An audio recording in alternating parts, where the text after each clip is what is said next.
Hello and welcome to episode 12 of Big Boss Battle's Big Boss Babble. Joining me this week is Dan, not answering again, as per damn usual. I did. I said hello. And nothing came through to us, sir. Oh. Look at the circle. This is like 3 weeks in a row, Dan. 3 weeks in a row. There we go. And George. Hello. Because I can hear and talk at the same time. Yay. And Toby's left us again because he had other plans, apparently, whatever that means. Indeed. Traitor. What's more important than the podcast, seriously? Right, Vagabond. We're just getting more insults out of the way. Actually, no, we best stop before they get particularly dirty, and we'll have to edit them out.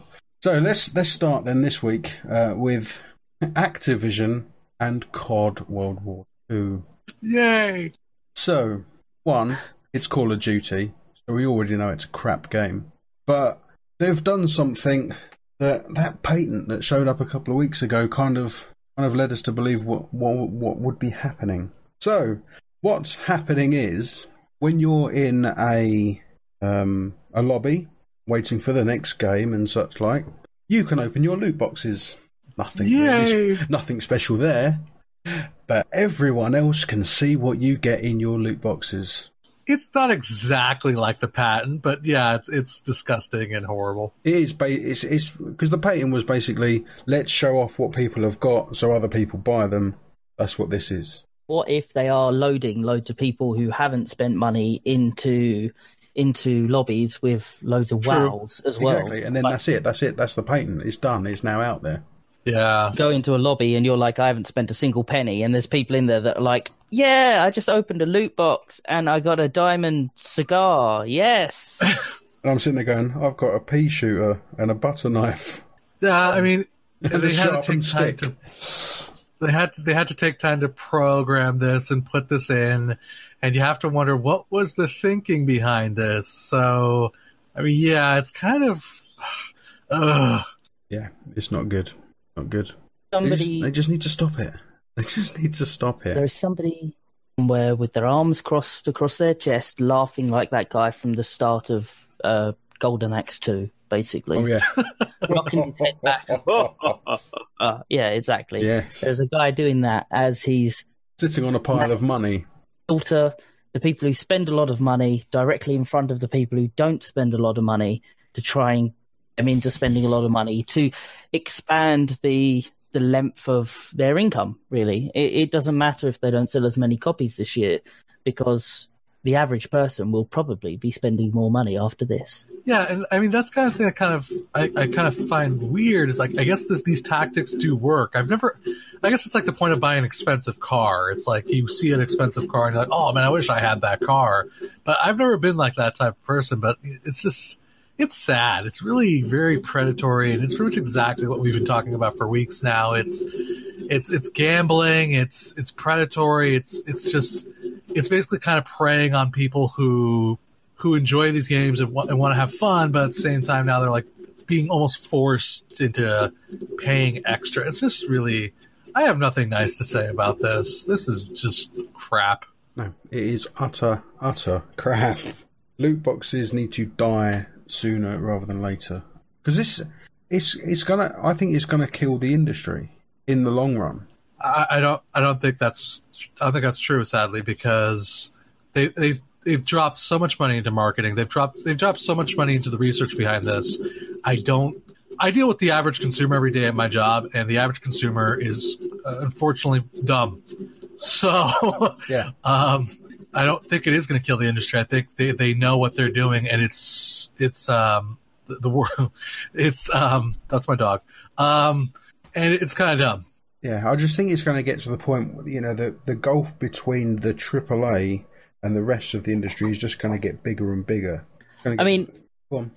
What's the alternative? Because we do need to, these bigger titles where the budget is that much higher, sales, do need to find a way to get extra money. I mean, they could put the price up. They could do a second season pass. They could make it a live product and release a season pass every 6 months, essentially meaning that a 3-year product rather than a year-long product earns 7 times the amount of money of the initial purchase. What do you think the to increase the income, to increase the quality as well as the expenditure. Well, that's the problem, isn't it? There isn't. They've come across a way to get a lot of money for very, very little input. Like you say, they could do a rolling season pass system, but that means then the developers have got to do constant work. This is drop in a loot box system, we're done. Roll in the cash. These items, couldn't they put these items up on a storefront? If they made them all cosmetic, then couldn't they put them all up on a... And so somebody wants their gun to be gold, or somebody wants their gun to have Garfield the cat on it. They can pay a small fee and they get their Garfield gun, or they get their golden gun. What, just switch it out to straight up microtransactions? Just, I want that, I'm going to buy that. Maybe make it so that in that lobby area you can go into because it's already super realistic, you can go into a shop and there can be a guy with a spray can, like, yeah, give me £2 and I'll spray your gun to look like a lizard or something. You know? See, that, yeah, I still don't really like it because I'm not a big fan of microtransactions easier, but it's a hell of a lot better than the loot box system. Sorry. You're going to have to beep it now. No. Bleep. Yeah, that's it. You're going to have to beep it. You edit the podcast. Tweak. But yeah. Anyways, I kind of want to finish my sentence on my dog is done digging for China. I'm not saying the average consumer is dumb. Let me be more specific. They're just unaware. I feel like that was mean for me to say. And I just don't think they would put this much money and this much effort into something that would tank the industry. They know what they're doing. They know they're going to get away with it. And it's going to take some sort of real colossal display of greed and evil for there to be any change. I don't know. And you know what? They might have the balls enough to try that. And I'm not saying that isn't impossible, but I don't think this will tank the industry. I think it'll have to be, they will shoot themselves in the foot faster than microtransactions tanking the industry. What, they'll kill themselves before? Right, yeah. They'll basically do something just so ridiculous, so upfront that everyone's going to be like, hey, even the most basic of consumers are going to go, that's just not right, and that's what's going to kill them. Yeah, I'm waiting for them or a company to start setting up a monthly subscription to play multiplayer, like an MMO. That might be it, yeah. That might work. There are still people out there who buy the new Call of Duties to play the single player. And to be honest, actually, now I come to think of it, that would probably be good, because you'd have a lot less little kids shouting and swearing at you because they wouldn't be able to pay the monthly fee. But then you would have a $60 game with a $15 subscription fee. That's a lot of money. Spending $20 on loot crates. Right. And then the season pass. Well, it depends, right? So most people, like say for example, Wolfenstein 2, the new Colossus, was just come out. That's a $60 game, single player only, and has generally been received very, very well. And yep. Sorry, I've not even been drinking. Yeah, so it's been received very, very well, and getting high praises from everywhere.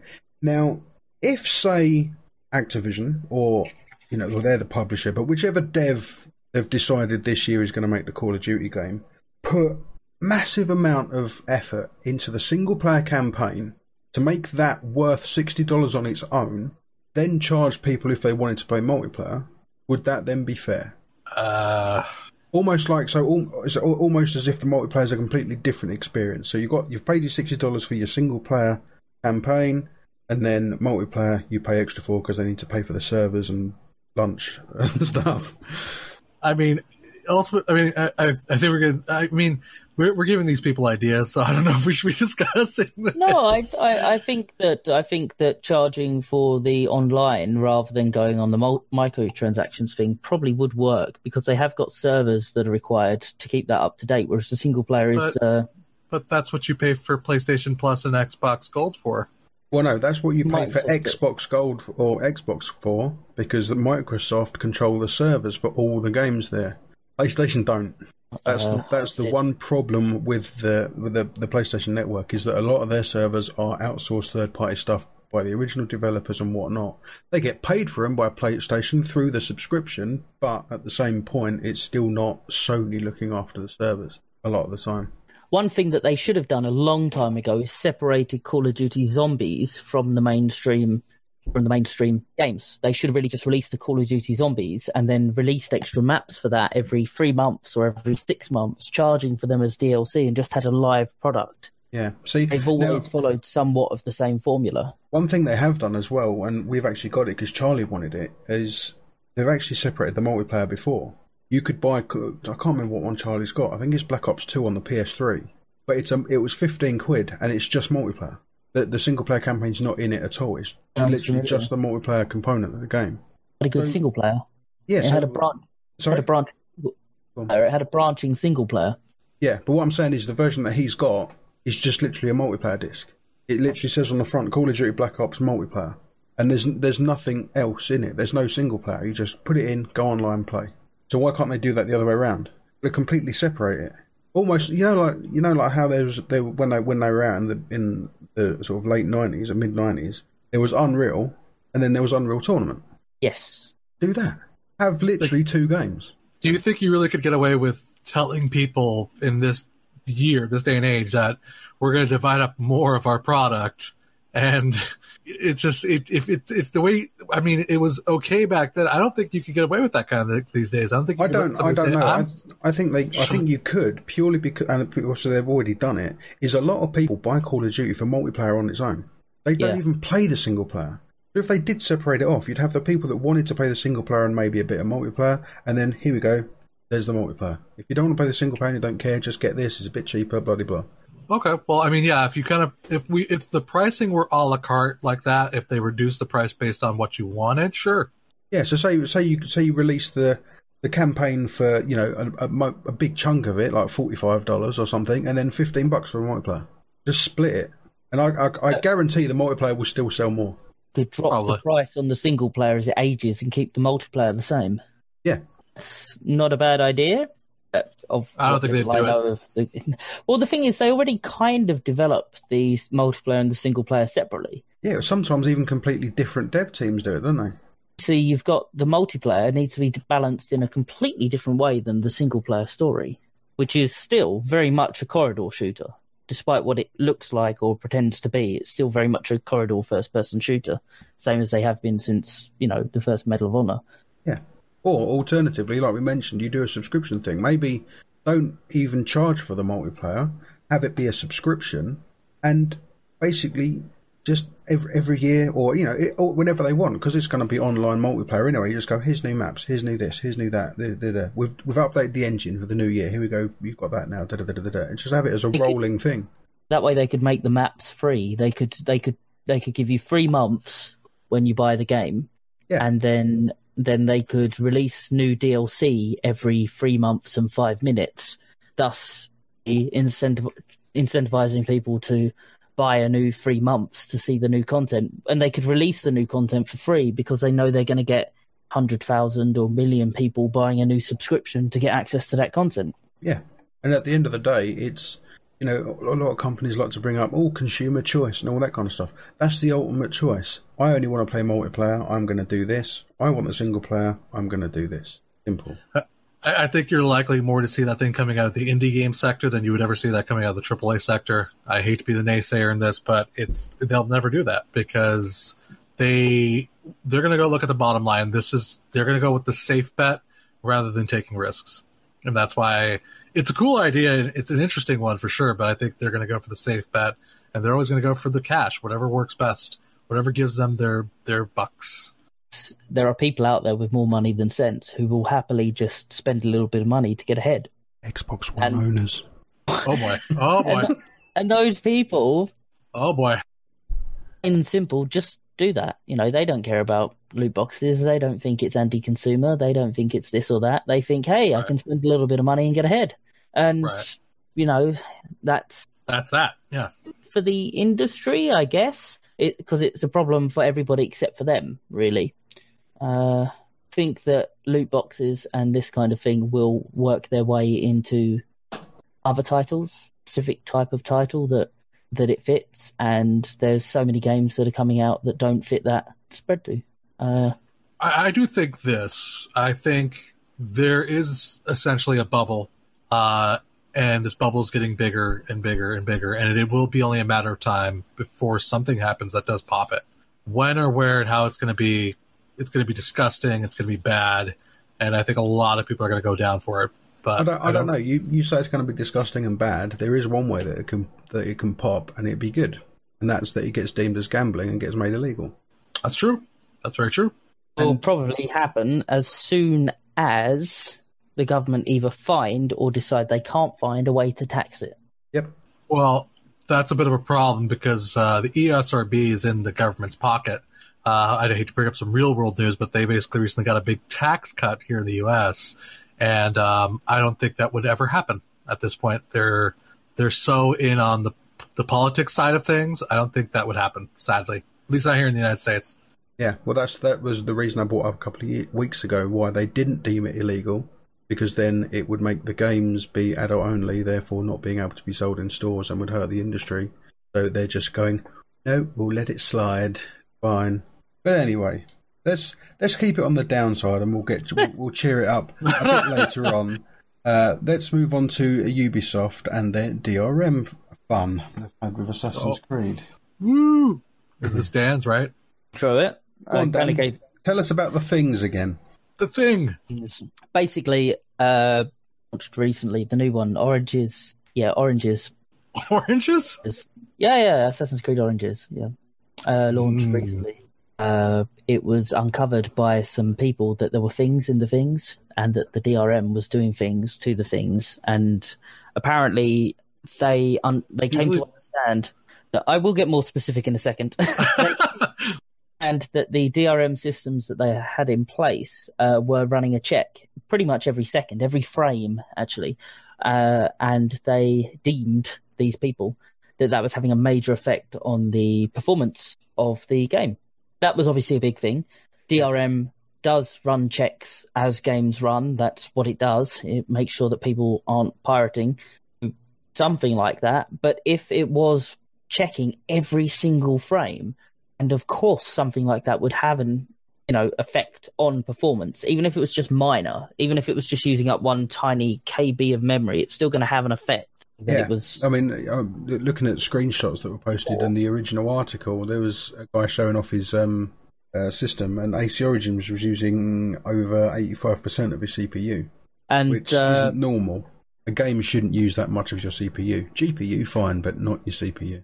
Ubisoft do when they're making PC versions of the games. They're always a good way to see when you've got to upgrade a system. Their games actually don't let you play on Ultra if you've not got the system specs for it. A lot of games don't do that. They let you suffer for trying to go for loftier graphic settings, whereas most of their games are aware and do block out when you're trying to get better than you can actually get. And so I do expect Ubisoft games to use a lot more system resources because they always feel really well optimized.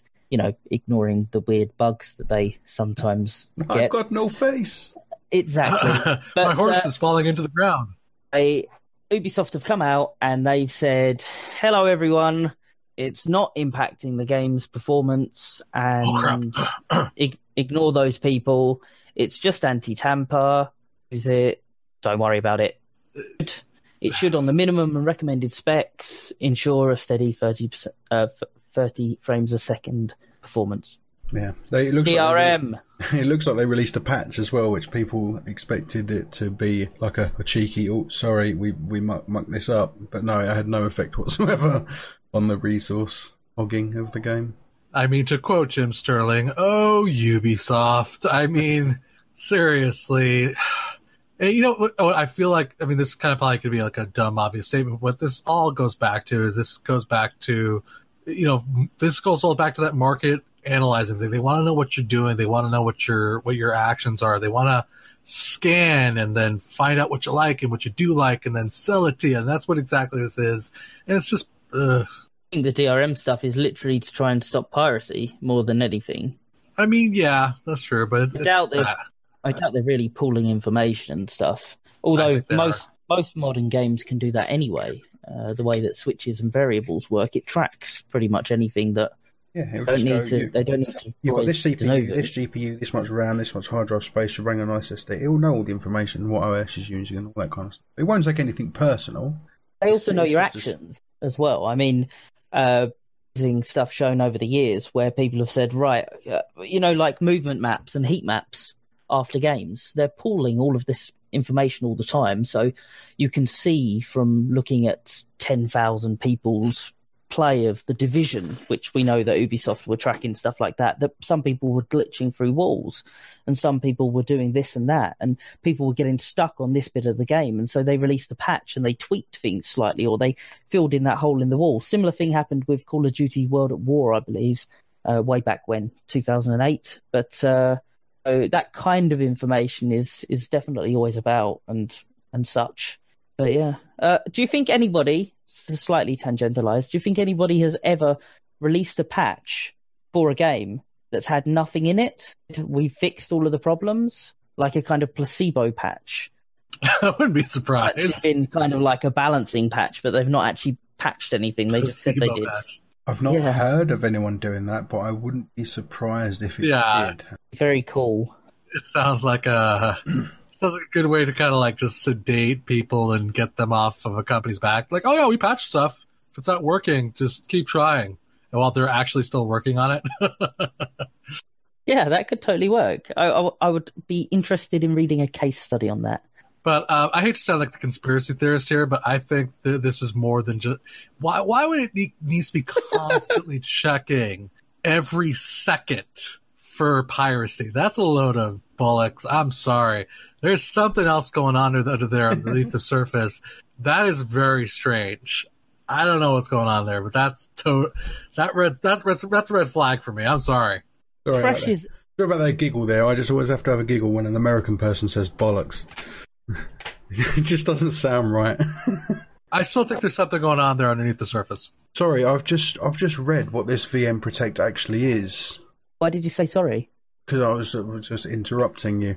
So, and this could actually explain the higher CPU usage, right? So most protection systems encrypt the code, then decrypt it at the application startup. VM Protect doesn't decrypt the code at all. Instead, the encrypted code runs on a virtual CPU that is markedly different from generic x86 and 64-bit CPUs.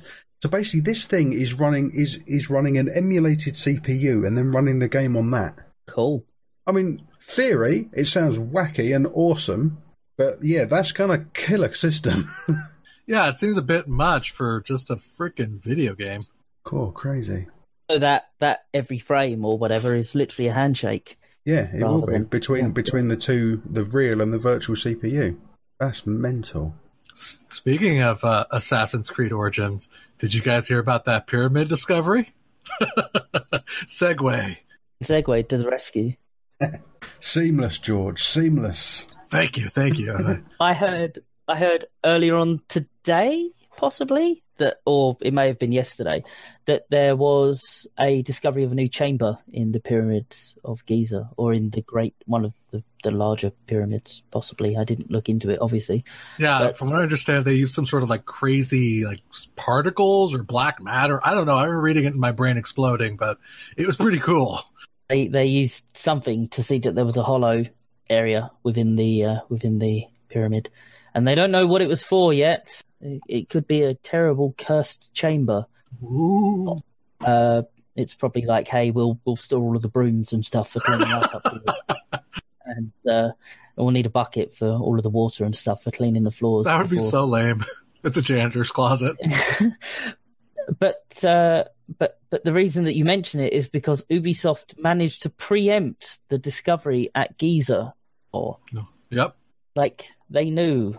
Maybe they are behind all this. Yeah, it's actually the most expensive publicity stunt ever. They dug out they went in and dug out the center of Giza's pyramid. They're gonna crack it open and just find crap tons of Assassin's 3 copies that didn't sell. That's the thing. They eventually they're going to get into the real one, into that little chamber, and it'll be full of loot boxes. Oh Jesus! But I mean, it is interesting. It is the real one, anyways, is a rather large chamber. So who knows what's actually in there? It's not a janitor-sized closet, so it has to be something. But it is kind of neat that a video game did kind of like match reality even before it was an actual thing. I think that's kind of neat. Yeah, they theorized that there would be 2 further chambers beyond the King's Chamber, And so they popped them there and they just filled them full of loot, which is obviously useless to assassins because they only live for murder and death. But I mean, it's kind of a neat thing. It goes to show you that they do a lot of. I mean, I would imagine there's a lot of research and kind of thinking behind kind of capturing that time frame. And it is a compliment to Ubisoft that they got a logical sense of what would happen and that they actually kind of nailed that. Hey, there's probably a chamber in there, and they were right. I mean, that's kind of neat that their research in a way was correct before it was actually true.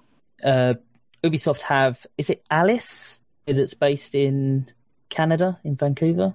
I have no idea. They have a studio that's just dedicated to the creative stuff, to the storytelling stuff. Oh, okay. That's cool. Which they use for all of the writing in all of their games, which is why you have some games that kind of link together, which is why their story quality and their kind of strength of world creation kind of stepped up probably about 5 or 6 years ago. It's probably more than that, actually. Time flies. But no, I think it's fascinating that they've discovered this new area inside the real pyramids, and it was kind of preempted by a game studio of all places. I mean, have you seen the side cut of the pyramids? No, I have not. I have not. It's kind of a little bit of a kind of like there's something there. At the same time, it's a little bit like, well, I guess if everybody else has looked, then there's no way it could do it for you lot. Oh, very cool. Kind of like that is a big old void. I mean, yeah, they're building massive pyramids. Yeah, in other words, it's kind of like a duh. What did you think? There was nothing in there? At the same time, you've kind of got to be a little bit like they have just built a giant pyramid for, no reason other than burying someone. So maybe they are stupid enough to just fill it with, well, nothing. So it's the toilet. It's the pharaoh's toilet. Could be, but it's higher up, isn't it? He takes a dump on his slaves. Want to be uphill, would you? They're being buried. It's probably the swimming pool or the buffet table. Oh, it's his game. The bowling alley. It's his game room. Bowling alley. There's a bowling alley and a couple of billiards tables in there. That'll confuse them. Pharaoh's man cave. Exactly. Well, I feel like we should end this conversation with asking, does anybody here actually own Assassin's Creed Origins? I don't own any of them. I have not played one since Assassin's Creed 2, which was exceptional. Absolutely exceptional. I played the first one and enjoyed it, but kind of bounced off of it. I kind of thought, this is great, but this isn't as revolutionary as everyone else is saying. And so I didn't touch the rest of the games after that. Let me insert the generic Black Flag was a good game. Yeah, exactly. That's the thing, isn't it? Pirate Ship Driving Simulator 2014. Well, it's Sid Meier's Pirates. It's Sid Meier's Pirates, but as a third-person game. So hello, pirates. You don't get to dance with the governess Shanties. Or the governor's daughter. But when Revelations came out, it had a really good trailer with a song by Woodkid called Iron. I should try this series, so I went back and I got 2 and played it and absolutely loved it. But haven't got one brother. I have opinions about Revelations, but I'll leave that for after the podcast. Played Revelations, so I've just played 1 and 2, but one day I'll play Black Flag. Okay, excellent. Right, let's move on. This is sort of an extension to our Real Issues conversation that we had last week. So the Detroit and Last of Us 2 trailers got released, and they were made to deliberately touch nerves. And obviously those trailers were definitely, being trailers, they were definitely made to touch on nerves, because it's always been in trailers' nature's nerves and make a trailer that somebody's going to want to talk about. But everybody's I'm not going to say everybody's very sensitive, but everybody's very willing now to question things that shouldn't be the way that they are. Natural that people say to these trailers, actually, you know what? Showing this kind of thing with no context and trying to make something stick with us like that, that's not really on. Because I wouldn't want to walk into a room and see that, and somebody turns around and goes, hey, don't worry, we're just acting. Or, long story short, there's a this, and this, So giving us a tiny slice of a game that's this, horrible, traumatic moment, and going, yes, it will engage you emotionally. That's it's not really that appropriate these days. Like, I wouldn't want... You wouldn't go, hey, there's a new Halo game, and then the trailer just be like Master Chief bursting into a room in the middle of a rape and beating everyone up. You want to show something of the actual of the game. You save those moments. You save those moments for the actual game where there's content, where there's not where there's content, where there's context. Right? Yeah. That moment is a dramatic moment in the game. You do not destroy that, for one, by spoiling it beforehand, and for two, that's a sensitive matter. Hey, why make that into the promotional material for the game? I appreciate you've put that in there for a reason, because you disagree with that. And you know that that's emotional, and you know that that kind of action is wrong, and that's why that's in there, because games are emotive, and games hopefully help us see what's right and wrong, and help people who don't understand what's right and wrong see what's right and wrong. They educate as well, and they give us the right to correct these things. But for God's sake, why would you do that as a promotional material? Okay, well, I'm going to jump in here and play devil's advocate and say that I think one of those games is guilty of that, and that's The Last of Us 2. But as far as Detroit goes, I felt like what they portrayed was the game itself, because at the very end they showed you that the context of the situation was that it was a game where there's multiple situations, multiple ways it could be played out. They did essentially describe why things were the way they were. That was a weird sentence. But Last of Us 2 did not. And that I will agree with you on. They literally just dropped you into the situation without any context and then showed you this hyper-violent situation, which, I mean, again, if you didn't know about the game, if you didn't know anything about it, yes, in the sense that it had no context, that would probably wasn't the best way to start things off. But this was also, keep in mind, the second, not the first, the second trailer for Last of Us 2. There was a first one where it just showed Ellie and her playing the guitar and all that kind of jazz, and then they dropped this one. So I think people are being a little bit too sensitive about this. But then how does that moment fit into the story, and why are you showing us story moments like that now rather than actual gameplay? Why not show an actual gameplay trailer? Are we meant to be getting excited for the game, or are we meant to be getting excited for someone being traumatized? Okay. Fair enough. I don't know how much of a rebuttal for that, but I mean, I'll tell you what, you're right. What it brings up to me is that obviously this isn't even game related and not even an adult theme related thing, but Disney had this same issue with Cars 3. Do you remember the issue they had with that?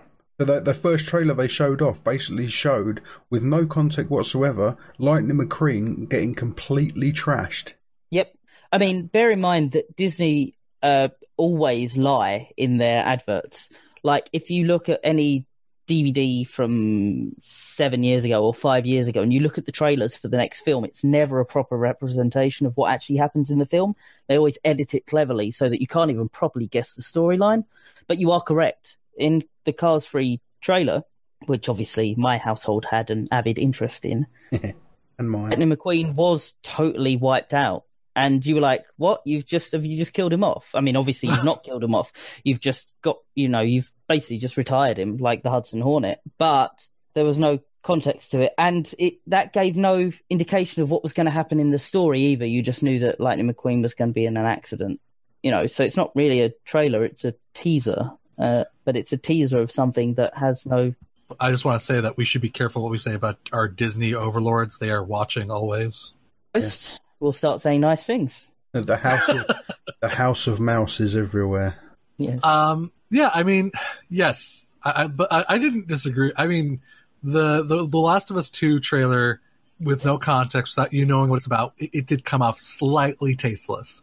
It seemed it was hyper violence. It was kind of glorifying the violence. But again, I think if you know what The Last of Us is, you know what to expect. I mean, if it's coming from somebody who's never, ever had to deal with the game, yes, it was tasteless. But again, most of us are aware of what The Last of Us is. And I guess to me, I wasn't super shocked, but I could see why people would be having that reaction based off of what you said, yeah. Numb to violence in video games. Like, we can sit and watch it and say, no, I'm not interested in that. Have you played any of the Manhunt games? I have not, but I am familiar with them. Manhunt was an example. I played Manhunt. That game was banned over here. I don't know if it was banned over there. But that game was banned. The first one was. No, the first one wasn't. The second one was for a while. Yeah. I've played Grand Theft Auto. I've played all of the violent games. No, I'm not bragging. I'm just saying I've played all of them. And obviously in them, you have to perform violent actions, the same as in, Doom and Wolfenstein and most games. So yes, I can sit there and watch these things, but that doesn't mean I have to be a serial killer. If that makes... No. That doesn't mean I have to be shown them. I'll quite happily play Slime Rancher, or I'll happily play Viva Pinata. It's not a... and it's just an odd thing. I mean... It was tasteless. The game's more about the gameplay than the content within the game, is what you're saying. I mean, The Last of Us, nobody says, yeah, do you remember that time that he smashed that guy's head into a desk at the end? Right, yeah. Oh, well, spoilers, I've not played it. You'll be fine. And... There's a lot of head smashing. Nobody says that. They go, yeah, that was a really tense game. Quite a twist, amazing scenery. It felt like an adventure, but it actually felt tense and scary, and there was a this and that. People talk about everything else, those bits are just parts of the game that moved it along. So it's a problem with advertising, put simply, because right now we're talking about these two games. We're talking about these two trailers. We just mentioned Cars 3, and all of these things were made to get people talking. They were made to make people think, or to make people real, or to make people, Right. And that's what we're doing. So they've worked. So, but I think I don't. Which one was? I think Last of Us was tasteless. I think Detroit was fine. I mean, Detroit, we've seen gameplay before. We know what you do in that game. We also know that it's David Cage, it's Quantic Dreams, so it's going to follow a formula anyway. You're going to be walking into a place, you're going to interact with a few people, a long sequence will play out, you'll make a decision, a long sequence will play out, you'll make a decision, you'll interact with people, blah, blah, blah. We know that. We also know with The Last of Us, a lot of the stuff that will, similar to the first one. Head smashing.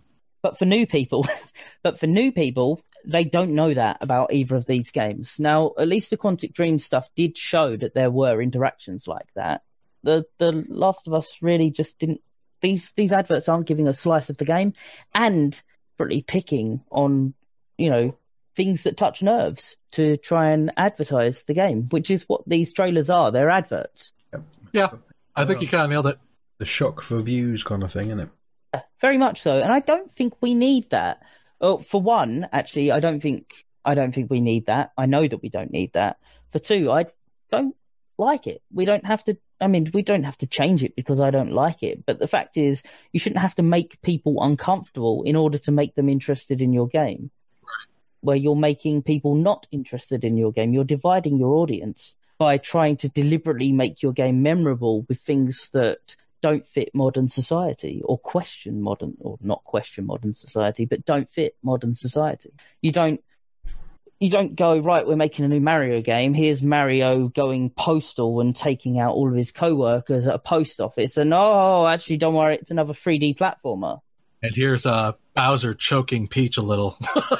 Yeah, exactly. So Nintendo got the right. Yeah, I completely agree with you. I think in a way, I think maybe it's a good thing that people did react in this way, because maybe it does show that we aren't all hopelessly desensitized to this violence and these kinds of things, and violence against people and horrific gore. So maybe it is a good thing that people did have this reaction.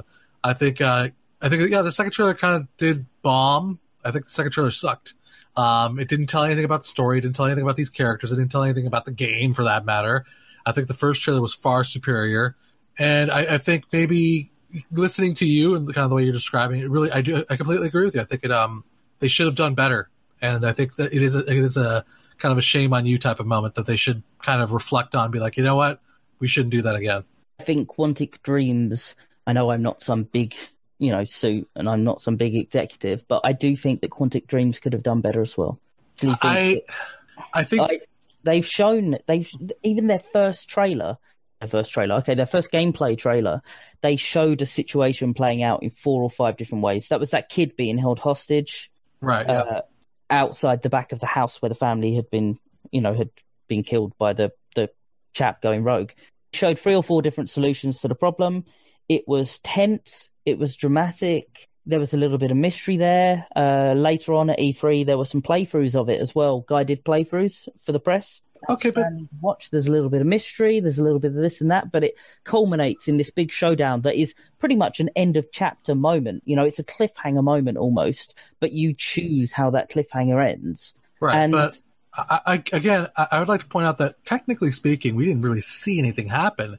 All we saw, I mean, yes, there was a little bit of domestic violence. There was a hostage situation, which was very reminiscent of the first trailer. It was more or less kind of a repeat of what we'd already seen. Again, maybe they didn't highlight as many different outcomes, but it was more or less the exact same thing that we'd seen before.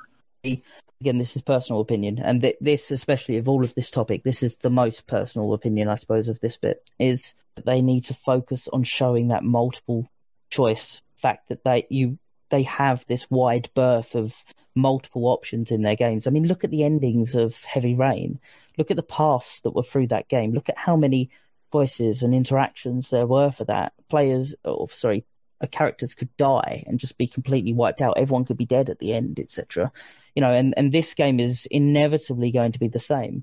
So on showcasing just how different those branching stories can be. I know that doesn't make for as interesting a trailer, but in an age where TV and big long-running series are coming back to the mainstream, people are interested in the impact that one episode has on the next. And so I do think that showing person made a choice an hour ago and we're here, but this person made a different choice at that decision an hour ago, and now we're here. Whoa, it's this of you, this character thinks this of you, this character's not even here because they're dead. Just showing the extremes. I think that's a much better marketing tool. Perhaps. But I still think what happened in this particular case is that one trailer was tasteless and shocking and was meant to stir emotions. And I think that because it was so poorly done, I think Detroit got lumped into that in a wave of, I don't want to say, but in a wave of kind of shock. I know what you're saying. Yes. Yeah, I agree. If Detroit was shown and that Last of Us trailer didn't peak, then then Detroit probably wouldn't have got as bad a ride, as rough a ride as exactly. As well as that, I do think that there's some bias towards Naughty Dog. We do tend to think the best of them because they're so consistent with their games that everybody got a little bit outraged at The Last of Us and a little bit outraged they got quite outraged at that, and they got a little bit outraged at Detroit, and then so it all got, yeah, exactly. So I think you have a point there. I concede. So excellent, right? So I've not got any interest in either of those games. as a proud Xbox One player. Sarah's like, I don't care. I tried Heavy Rain, didn't get on with it, so I've not bothered with any of the Quantic's other games, and I've not really played Last of Us either. I'm not big on them. But something that I am big on, and we're going to move on to now, as Dan put it on the list for me to discuss, is the decline of the Dreamcast. All right. You wanted me to lead with this, not sure why, but let's make it. It's a really good and important topic, I think. I'm pulling up my history book here. Well, exactly. Right, here's a question, right? Because I know a lot of people, especially Lou, right, absolutely love the Dreamcast, and they think it's one of the greatest systems ever made, right? But here's a question: from release date, how long was it before it got discontinued? If you ask me, immediately. Years? Sorry? 4 years? 2.5. And that's from the Japanese release. If you take it from the American and European release, 1.5 years before it got discontinued. Wow. Now, did they turn tail and run because of the competition? There was multiple issues that led to the downfall.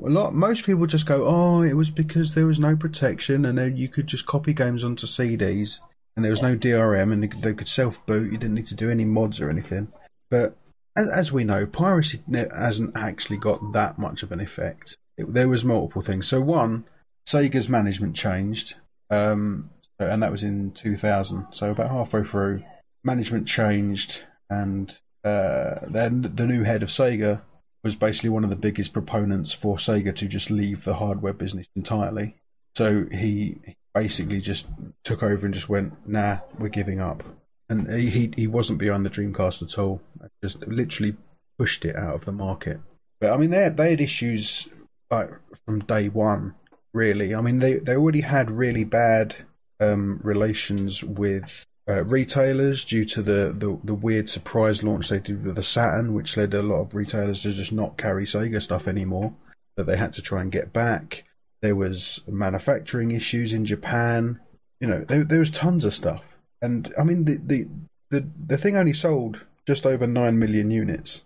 Now, whereas people could complain that the Wii U was an absolute failure at 14, it seems weird that the Dreamcast is held in such a high regard when it was basically a complete failure of a system. Now, I'm not saying it was a bad system by any means. It's an absolutely fantastic system with some of the greatest games ever made on it, as Dan will attest with his love of Power Stone. Power Stone was a good game. Power Stone, Shenmue. Yeah. This is before we start on other things like, Soul Calibur being the superior version on that console. Yeah. PC console crossplay with Quake 3. Yep, exactly. I still talk to a chap in the warehouse. He occasionally mentions the fun times that he had. I mean, we could just say I think the problem with the Dreamcast is it was ahead of its time. I think that's what happened. I think it was way ahead of its time, and it was, and it came out at a weird time. It came out at that halfway point between the PlayStation 1 and the PlayStation 2. Obviously, PlayStation 1 sold absolute gangbusters. People kind of knew that the PlayStation 2 was going to be coming, and it came out right in the middle. And you had tons of people just going, no, I'm just going to wait for the PS2. I'm going to wait for the PS2. Especially in Europe and America, which didn't get it until almost a year after the Japanese release. That ruined any of its chances, because by the time it came out, the PlayStation 2 was literally 6 months away.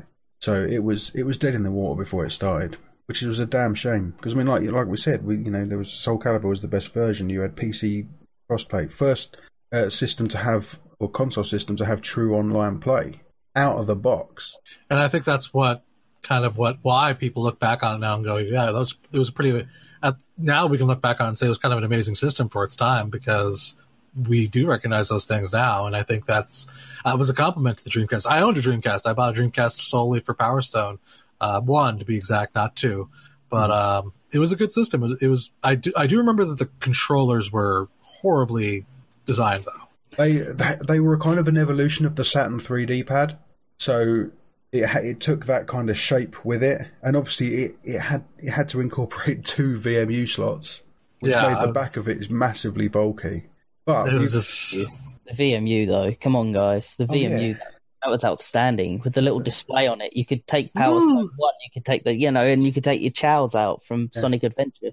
I actually found out as well the greatest thing. So, and I have found this out when I had my Dreamcast. So, a lot of games didn't do much with the VMU when it was plugged into the system. It might show the logo. I mean, I think one of the Resident Evil games showed like a mini map on there. But Virtua Tennis recreated the entire game on that tiny little VMU screen while you were playing it. So you could literally, if you squinted, you could play Virtua Tennis on that little tiny screen while your Dreamcast was on. It was brilliant. But yeah, like Dan said, the KOs, the Sonic Adventure, you could put a KO, which is a little creature, onto the VMU, and then it turned it into like a Tamagotchi, and you could take it around and plug it into your friend's VMU. So that docking thing that we're... It was. Their ideas were way out there, and it was at the time it was easily the most powerful game system on the market as well. When people say like, "Oh, Nintendo have done a Nintendo," but they say like "done a Nintendo" like a positive thing, rather than "done a Nintendo" like not a positive thing. Yeah, Sega with the Dreamcast did about 4 Nintendos at once. Yeah. It was they really delivered in every direction, and I actually, going back to an earlier point that Terry made, I do blame piracy and the lack of right protection on, but that's only through my own personal experiences, because I bought about 6 games for it after I had the console. Everything else was pirated because I didn't have an income at the time. Games from Japan. Yeah. And I bought a couple of games, but the rest of it was bought from a market, from a chap on a market stall. I think even if the Dreamcast had sold like gangbusters, even if I think the games had been successful, I still think it was doomed from the start. I think Sega was heading in a direction where it was done. Like Terry pointed out, it was a year and a half. They didn't give the system much long, and that's very unusual for a company that's trying to put out a console. I think this thing was doomed from the start. Yeah. I don't think it would have mattered. And like I say, the management didn't like it. They didn't want the Dreamcast. They wanted to go solo. Even, who was it, Pete Moore? Yeah. Who was the thing then? And one of the other guys, I think it was Belfield. They were sort of top in the country, a company as well then, and they also was pushing to go software only. So, you know, when all the heads of the company just want to go software only and give up on hardware, it didn't have a chance. When they all came out and said that, most of the studio heads just upped and left. So there was no heads running the game studios anymore. So the games petered out and it was just gone. Shame. But we have to, I think in many ways, have to thank the Dreamcast and its legacy for the Xbox. The controller for a start, but the Xbox was the direct Xbox was conceived as a Dreamcast 2 of sorts, wasn't it? And they picked up various talents because of it. They had Shenmue go across onto it. Yep, Virtua Fighter, the best version was on Xbox. Other games, and obviously Peter Moore, who you just mentioned, went on to Xbox. Yeah, Microsoft did the big Halo announce with the tattoo thing. Yep. Yeah. But of course, it all ties back because Dreamcast run Windows. Yes. So. Thank you, Dreamcast. So, I mean, if Sega accidentally birthed Microsoft as a gaming platform and Nintendo accidentally birthed Sony as a gaming platform, then the torch apart from Nintendo is still about. Yeah. Yeah, Nintendo created its own worst enemy, but has managed to survive. And it's kicking ass now, yes. And killed its rival in the process of surviving. Yeah. It's deliberate because nobody sees each other like that in the industry. It's just outside of the industry with the crazy fanboys that people, you know, grab spears and fight to the death for. No, I don't know. Dark Lord Xbox. The companies always see each other as competition. Like when competition. Sony goes, "Oh, Nintendo's done this. We're going to do that now." They did it with the Dreamcast. They did it with the Dreamcast as well. If you remember, so the Dreamcast came out with its VMU. What did Sony bring out? Do you remember the Pocket Station? Oh, God. I hadn't. No, but you've just... The Pocket Station was basically a memory card that plugged in, that you opened it up, and it was its own little system. And I think they released it initially for one of the Final Fantasy games. You'd have a little, a Chocobo, on your thing, like a Tamagotchi. They were doing literally exactly the same thing. Fantasy 9. I remember because the Chocobo stuff in it was completely underwhelming compared to 7. So, and obviously... See, kids, gaming history can be fun. Yes. For the Chocobo stuff. And also, just like to point out, the Dreamcast was water-cooled. I mean, how cool was that? That's how far ahead it was. It's very cool. I actually didn't know that. That is kind of neat. Yeah, you open it up and it's got water pipes going through it. And that's why a lot of them actually went wrong, because they burst. Oh, well, there you go. I've got one that's dead. I've got 2 of them. I'm sure there's some alternate universe where there's a Dreamcast 2 and 3 now, and they're widely successful. They're on the Dreamcast 4. There was no Xbox. Sony petered off. The PlayStation 3 couldn't withstand against the Dreamcast 2. Yep, that's right. And Atari is still sticking with the big 2 in 3rd place. Yeah, unlike whatever Atari is now. Nothing. A name that means nothing. Yes, a name, and it is the skin of a long dead Atari worn by the ruins of Infogrames. Yes, yeah. So you mentioned the Dreamcast and how lots of people look back on it fondly. Something that I always like to bring up, and I haven't done it yet in our that we've done, is that whenever there's a best game of all time voted, everybody always votes for Legend of Zelda: Ocarina of Time. Yeah, or Mario 64. On the Nintendo 64, obviously there were only so many units sold, right? I don't doubt that it sold better than the Dreamcast, but it certainly didn't sell well. Compared to the other ones, but then you're comparing it to like the PS2, which sold 140 million? Some obscene amount. So yeah, the Nintendo 64 yielded a lifetime sales of 5.5 million sales in Japan, 20.6 million in the Americas, and 6.5 in other regions. So 6.5 across the rest of the world, which is pretty ludicrous. So quick maths, 11, 12... Well, I'm looking here, 32.9 million units worldwide. That's the one. So 32.9. So there were 7.6 million copies of Zelda Ocarina of Time sold. Every single person I meet tells me that Zelda Ocarina of Time was the best game ever made. Because it is. of them logically couldn't have played it. I don't understand. Yeah, but what you've got to think of is that obviously the N64, and maybe like the N64 came out when someone was a baby. By the time they're old enough to want to play games, they've got a Wii and they've got it on Virtual Console. Yeah. So That was on Virtual Console later in the lifespan, wasn't it? I thought it was one of the early ones. 64 until much later. Plus, it's a lot of that is just people just hearing something and repeating it. Maybe some of that as well. Oh, Monkey see, monkey do, type of thing. it was vastly. I know, completely different console, but just as an example, Zombies Ate My Neighbors, Best game or of the Link year. to the Past, or various SNES games, Syndicate, all of these games were superior to Zelda Ocarina of Time. Look at the Master System, and you got Wonder Boy, I'm sorry, what? Monster World, Wonder Boy. Did you say something was superior to Ocarina of Time? Wonder Boy and Monster World, I'm pretty sure had ocarinas in it as well before. And to be perfectly honest, as much as I love Ocarina of Time, I don't think it's held up very well.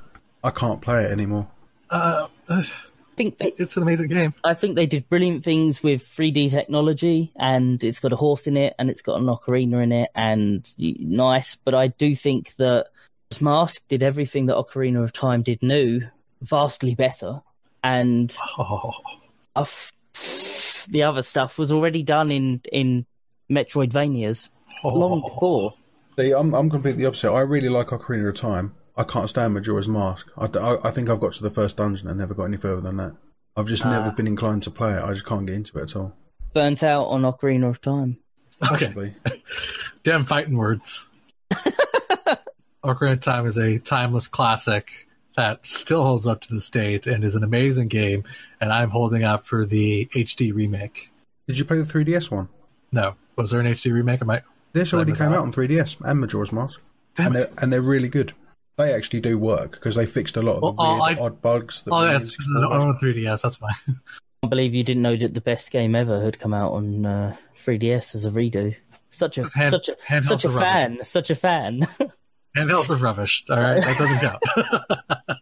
Actually, George, as you haven't got one of those consoles, I think for coming out for Black Friday is an old style 2DS, because you don't really need the 3-bit pointless anyway. It's a gimmick. So the older style 2DS in green with Zelda Ocarina of Time built in for $80. So there you go. Black Friday deal for you to go and pick up. I definitely will. That sounds great. Thank you, Terry. No worries. And anyway, George, we're going to move away from the conversation we're having now and come to you with your favourite topic, and that is naughty games on Steam. I remember I specifically tweeted I wasn't going to talk about this, but I wanted to contribute something, damn it. All right. So, yes, Steam and naughty games. This is kind of a timeless subject, seems to come up quite often. There's been a recent kind of rumor. I'm not sure if it's anything official yet or if it's just rumblings from, the grapevine, as it were. But basically, how there's a naughty game that comes out, and then usually Steam pulls it down, and then after they pull it down, they censor it, they put it back up. But usually after that, the developer puts out a patch, usually in the forums, that lets you, if you choose to, again, you have to seek this out on your own, actively uncensor the game. Well, Valve is possibly pulling the plug on that option and not even allowing you to do that anymore. They're basically saying you can't do that. Now, I'm not sure if there's been an official statement or not, but there's been a lot of rumblings that there has been something effectively said that you can't do that anymore. You cannot provide an uncensoring patch for adult games anymore. And it's causing, of course, a lot of people to get upset. A lot of people are streaming censorship and this and that and whatever have you. Yep. And the internet perverts. Well, I mean, yeah, it's not perverts. Hey, I respect all gamers. If that's what you like to play, that's your business. They're not perverts. They're just particular people who like a particular genre, right? And it's interesting because now they're basically going after these conversations that are cropping up in forums of it's their game. I don't know. It's a very interesting subject because it's on their platform, but it's also the developer's game. If the developer wants to offer a patch does Valve have the right to step in on that and say no? But the thing is that the way you put it there and the way that I heard it was this company put a game on Steam and Steam have taken it down and asked them to censor it. Getting upset that they're then denying you the option to put up an uncensored patch to circumvent what they've already done, that seems a bit stupid. I mean, yes, but if they've taken the game down and wanted you to censor it, you can't get upset that they're getting annoyed at you for putting out a patch that uncensors it. I agree with you. I understand what you're saying there, but this is something that somebody, again, I'm playing devil's advocate, so it's not something that particularly is like a personal issue to me. I could care less. I just saw it on the news. Funny how you constantly bring it up though, George. Damn it, Terry, come on. I'm trying to keep my secret identity as a pervert hidden, man. What's wrong with you? We can all look at your Steam game library, George. I know. It's all right there. I own so many Sakura games. It's not even funny. No, I'm just joking. But I agree with you. But I mean, also, it's a fact of the matter is that you have to actively seek this out. I mean, it's not being natively installed. There's no like auto uncensor patch. You have to do it yourself. So I mean, does that sound? I mean, I see what you're saying, but is it fair? Is it not fair? I don't know. No, my view is that if the game had to be censored to get on Steam in the first place, you'd be able to put an uncensoring patch out. I mean, but at the same time, Steam isn't stupid. They know that these games are getting on there. It's not like they're not profiting from this. So it's like, okay, yes, sure, they have the right to say whatever they want, but they are also aware that these games are getting on there. Steam really needs to, excuse the term, but shit or get off the pot. They need to decide if they're going to sell adult games or they're not, and stop playing the middleman. Yeah, but I think it comes down to the fact that what we were talking about a couple of weeks ago with Patreon, they've got to be seen to be doing the right thing. You know what I mean? So they've got to make it look. You know, even if in the background, it might not even be happening, and people probably will circumvent it anyway because perverts get what they want. I think it's more of a marketing thing. Like, well, Patreon have gone, all adult games are bad. Maybe we should do something similar to, raise our profile a little bit and try and distance ourselves from that type of game. What Patreon did was they went after games that were doing something that were kind of illegal. That's what kind of what they were trying to censor, were things that were obviously taboo to the point of being illegal. In Valve's case, they're just going after any adult game in general, though. Oh, is it just any game? Not just... Yeah, any game. Any adult game. If they don't want adult games on their store, they need to put it in terms and conditions and deny it when they're applying for it, which means that they're going to need to start checking games rather than waiting on other people to report it. Yeah, but we've discussed this before. They haven't got enough staff to do that.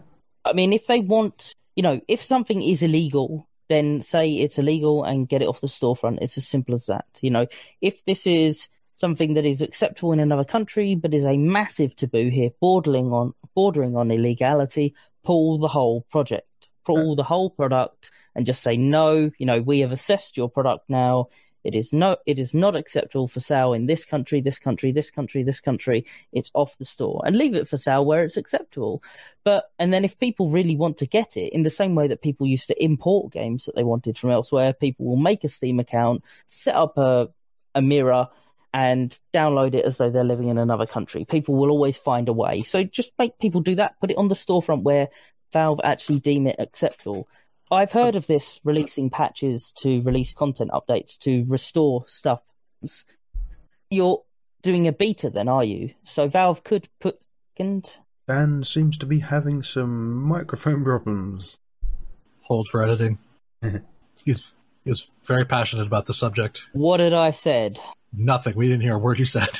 Okay, right. So out this using the beta section to push content that was cut out back into the game, Valve can simply say, in my opinion, that's not what the beta system's for. Entering new content, you're not doing what you meant to do. Get it off. If something is taboo or something is illegal in a country, or so taboo that it's nearly illegal in a country, like, for instance, spells or random fetishes, which are practically, if not actually, illegal in other countries, then Valve should simply all out remove from that region's storefront. They should say, no, you can't sell it here. legal problems in being a party to you selling it. So then it will mean that it can be only sold on local servers in countries where it's acceptable. And then if people want to play that, they can actively seek it out. They can set up a mirror. They can download it from wherever they want on their other account, and they can do that. And that's fine, because then the problem isn't with Valve and the government. It's with the people who have breached the governments by using a mirror to deal with a version that has not been approved for sale in that country. And it completely cuts Valve out as the middleman. They don't have to get their hands dirty. They just say, look, we've heard this about this. This is questionable. We don't want this on our store in this region because it's questionable. You know what? You can sell it in that region. We can set up Steam Moon region where everything's completely illegal because there's no international space laws. But it can't be in the UK storefront because over here we don't like people having sex with badgers. And it can't be in the, American storefront because we don't like this. And it can't be in the German storefront because we don't like people having sex with girls in Nazi outfits. And it can't be in the Australian, and you can... I think we got the point. Yeah. And so you can tailor it to the region, and you can basically just blacklist it and say, this is not acceptable in this region. We will not be party to this. Buggers, and you can go and play silly buggers elsewhere. If anybody's listening and wondering why I bring up these subjects, because sex with badgers is just hilarious. That's why I bring up these subjects. It's certainly my favourite genre. On B3 Moonbase, that's completely acceptable, but I'm not having that on B3 Earth. It's not happening. I hope that's the preview for that little minisode, was just sex with badgers. No, I agree with you. I completely agree with what Dan said. I think, yes, the problem is that Steam will not make up their mind. They keep playing this game where they're profiting from it, but they're also punishing it. They're allowing it, but they're going, no, stop it. So I think Valve really needs to make up their damn minds and either sell them or don't and end it. Simple as that. There's, like Dan said, there will always be people who will always go, sex sells. So there are always people who will go wherever they need to go to get that. But Valve needs to make up their minds if they're going to, what? Apparently I just got bigger. Sorry, that was my phone. I got to mute it before that. I don't even know what I was saying anymore. They need to basically make up their mind if they're going to go with it or not. Simple as that. Sex with badgers. Indeed. Well, thank you for that rather long tirade, Dan, but it was very informative. Right, so last one, a little quick one. So Bossa have got a game called Deck Splash, which is a bizarre combination of Tony Hawk and Splatoon. And I'm going to use Dan's words here. They are totally going to shit can it if they can't get 100,000 users playing it over the free week. So Dan, you want to take it away? You put this on there. So the next line I put down was, I actually think that this is a good way to gauge market penetration, although it's done in a bit of a brash manner. So the game, I've really enjoyed it. It's essentially those little fingerboards or skateboards. And when you land, then you'll score the amount of splash that you cause when you land.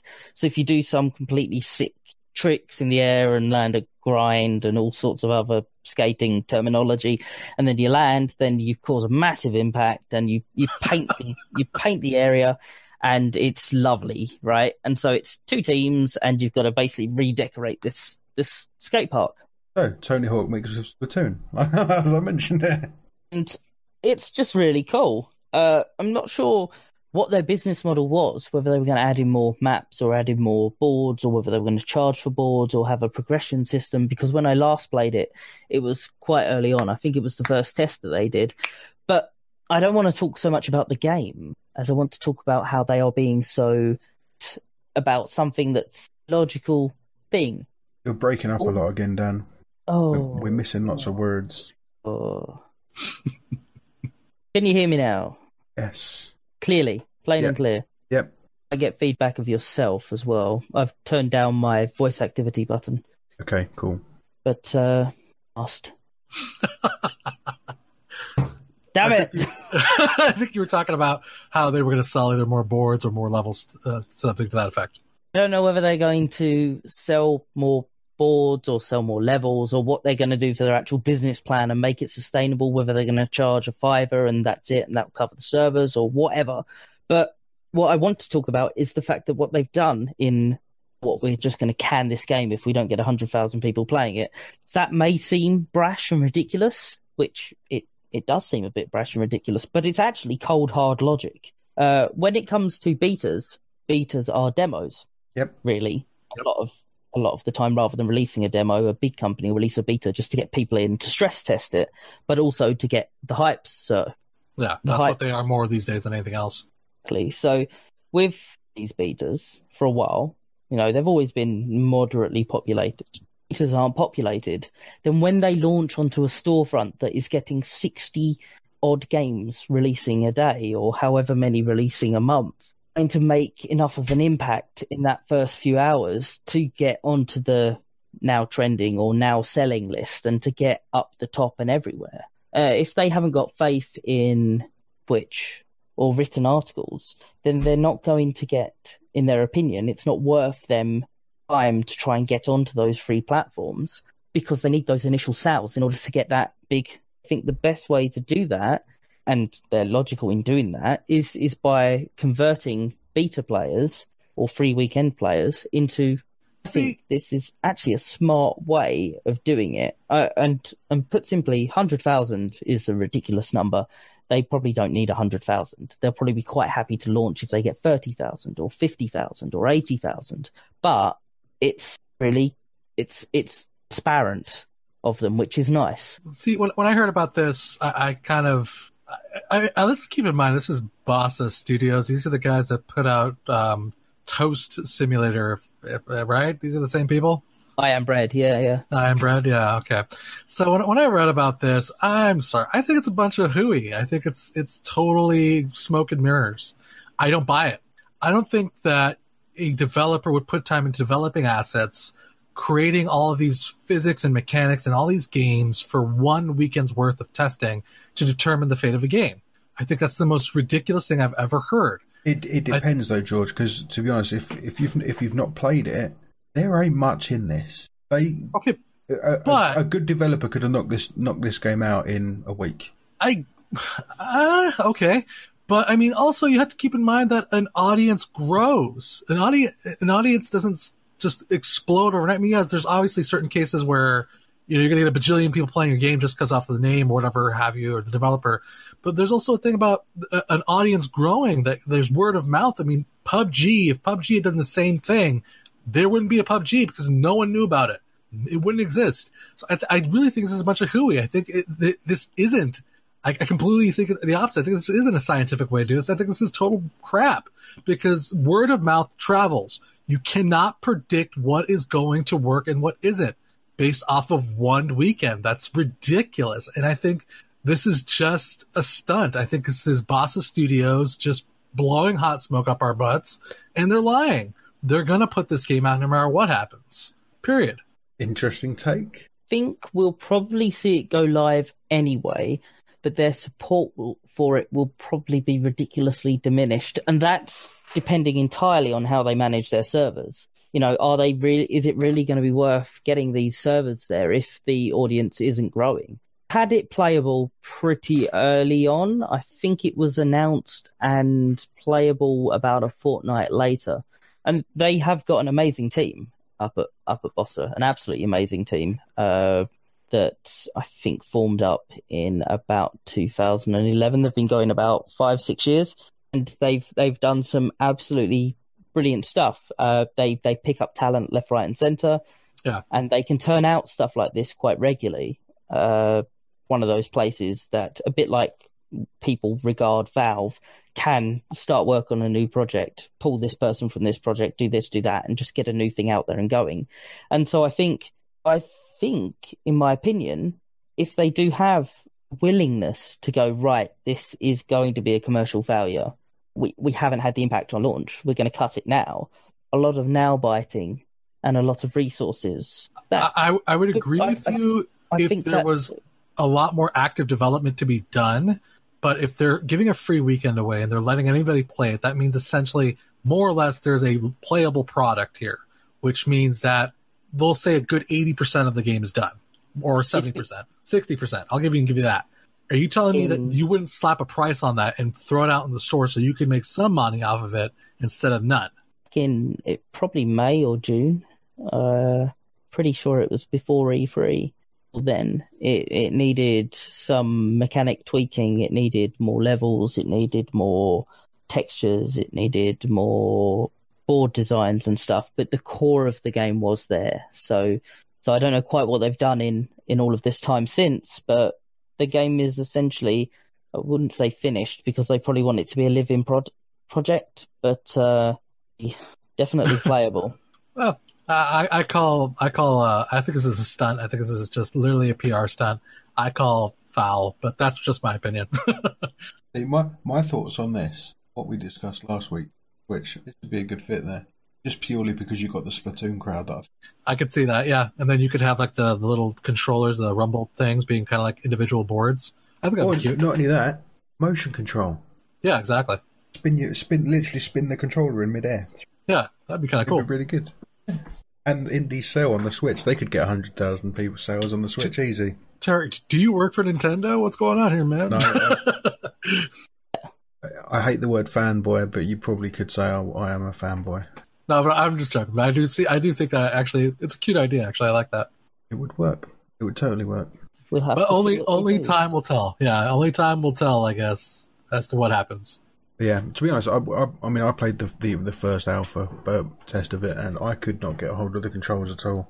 It was so weird. But then I've never been good at any of Boss's games, Surgeon Simulator and I Am Bread. I'm not good with them games that have purposely obtuse control systems. I Am Bread. I didn't quite click with Surgeon Simulator at first, but I went back to it and it was fine. I find that a lot easier than, was it Ridiculous Archery? I found it a lot easier than that. But probably Archery. Deck Splash, my big problem with Deck Splash was that there was no real progression. I was getting awesome points and causing a little, a big old puddle on the ground or whatever, but bonus points for having a high score. There was no this. There were no, you've gone back to the menu. Great, you're level 15 now. You've unlocked one of these. There was no riding on the top of the skateboard now. There was no big head mode. There was no, there was so much room for something else in there. Yeah, it felt like a tech demo. Theoretically, it probably was at the time. I mean, it like I said, it was functional.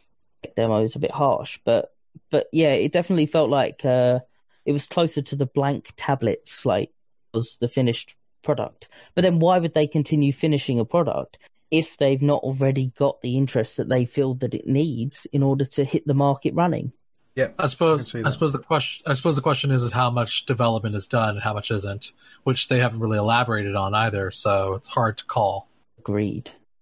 And on that note, I think that brings us to the end of episode 12. I've been Trance J. They've been Dan and George.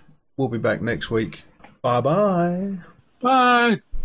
Bye.